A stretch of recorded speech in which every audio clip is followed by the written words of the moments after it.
In Bangladesh, which separated from India, Hindus are suffering.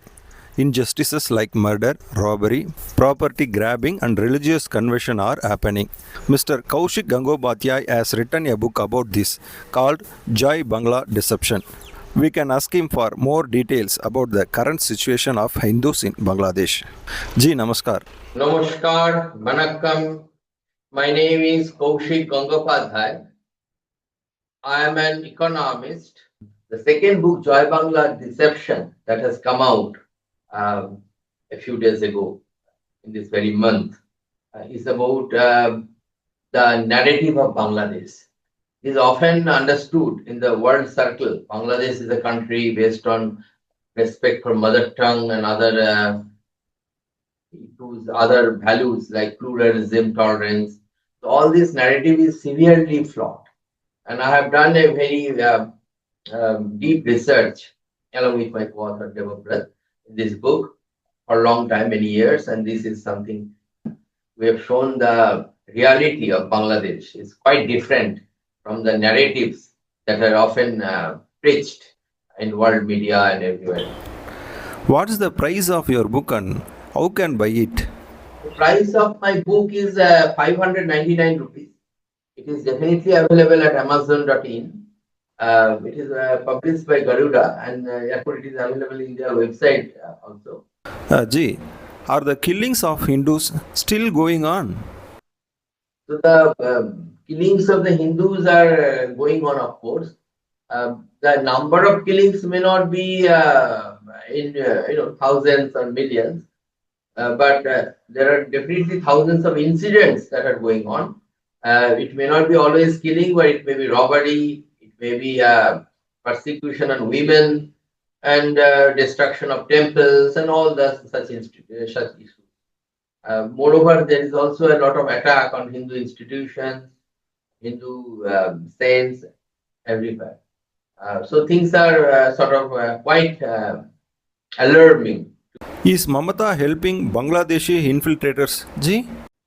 Now, Mamata Banerjee, the chief minister in the current establishment, their survival depends upon the vote of a particular community.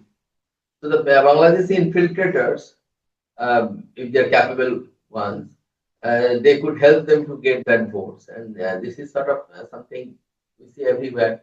So one of the member of parliament is actually known publicly to be a Bangladeshi infiltrator. There are many criminals, Bangladeshi infiltrators as well, who are actually in different heads of the local governance. So things are not working well there. Definitely, it is a big concern not only for Bengal but for throughout India. How do you view the accusation that the Indian government has not taken proper steps to protect Bangladeshi Hindus? The accusation that the India government has not helped Bangladeshi Hindus much is unfortunately not untrue. Bangladeshi Hindus legally can actually expect something from the Indian government. I will tell you the story. There is a huge amount of Hindu persecution in Pakistan. Bangladesh that time was known East Pakistan. In East Pakistan, there is a huge persecution. Now, as a successor state of Pakistan, Bangladesh has the same responsibility towards the Bangladeshi Hindus. To protect them. But if it is violated, I think as a historical consequence, Indian government should move in. I congratulate the Indian government for promulgating Citizenship Amendment Act, but it was too little, too less in some sense for the Bangladeshi Hindus. It requires a lot of time to stay and all.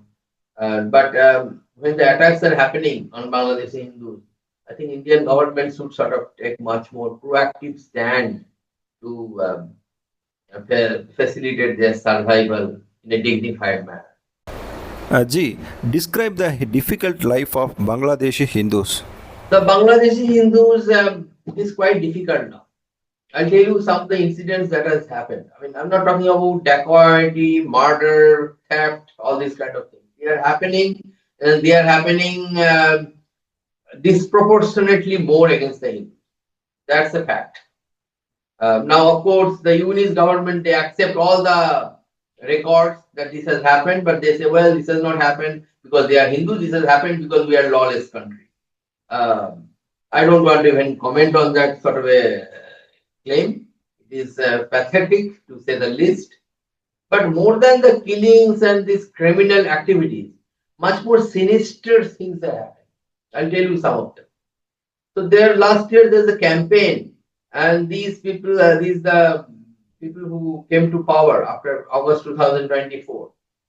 They went to every teacher, and after going to every teacher, Hindu teacher, and every Hindu professor, they told you are Awami League person, and because therefore you have to resign, and they forced them to write resignation letter. And these Hindus, they lost all their jobs. Similarly, what is happening that the police force, many persons of the police force were killed and attacked after this August 2024. The police is full of radicals. Of course, we know they will not help. And this is not all. There is much more things than that. For example, there is a campaign in Bangladesh to make beef mandatory in all the hotels. Now, Bengali Hindus, they don't take beef usually. Uh, so when they are saying that you have to make beef mandatory in hotels, you are essentially saying that Hindus will lose the right to have their own food. It is like we banned the kosher food in America. It would be ridiculous, but that is what is happening. That has been argued for, and uh, many such things are happening. Then, if you look at a very Hindu sannyasi from ISKCON, Chinmay Krishna Das, he was talking for Hindus, and then he was put into jail by some silly allegations, extremely silly.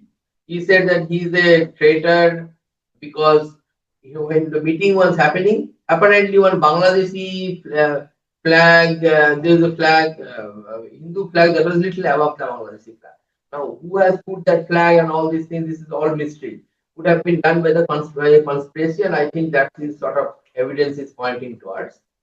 But he was put in jail. But that's okay. I mean, there's an allegation, you can put in jail. But at the same time, the Al Qaeda related terrorists, they are being released from jail. And Chinmay Krishna Das and ISKCON are being called terrorist organization.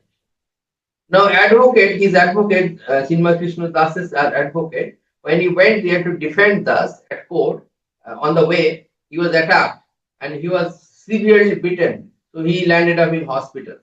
The other advocates, when they are trying to go, they were lathi charged and attacked by others. So there is no one to defend him. And he is being given in jail indefinitely, one after another. So this actually shows that they don't want the leadership, any leadership to develop among the Hindus. That's why they are doing it. What is more is that there is a concerted effort now to kick Hindus out of every institution.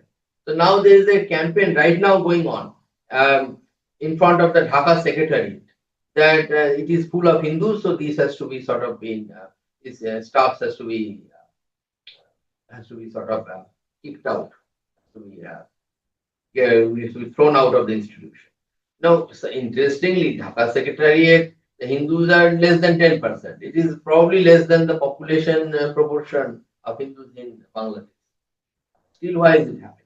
So the idea is essentially you have to make Hindus living in Bangladesh very difficult, so that they are forced to leave Bangladesh, and this is the idea that has been. Thank you very much for my interview. I hope I'll be able to this will be able to reach the readers, and I will be very happy to be helpful to answer your any question. I have a social media handle. KAUSIKGY at Facebook, Twitter, and everywhere else. Thank you. Thank you, Ji.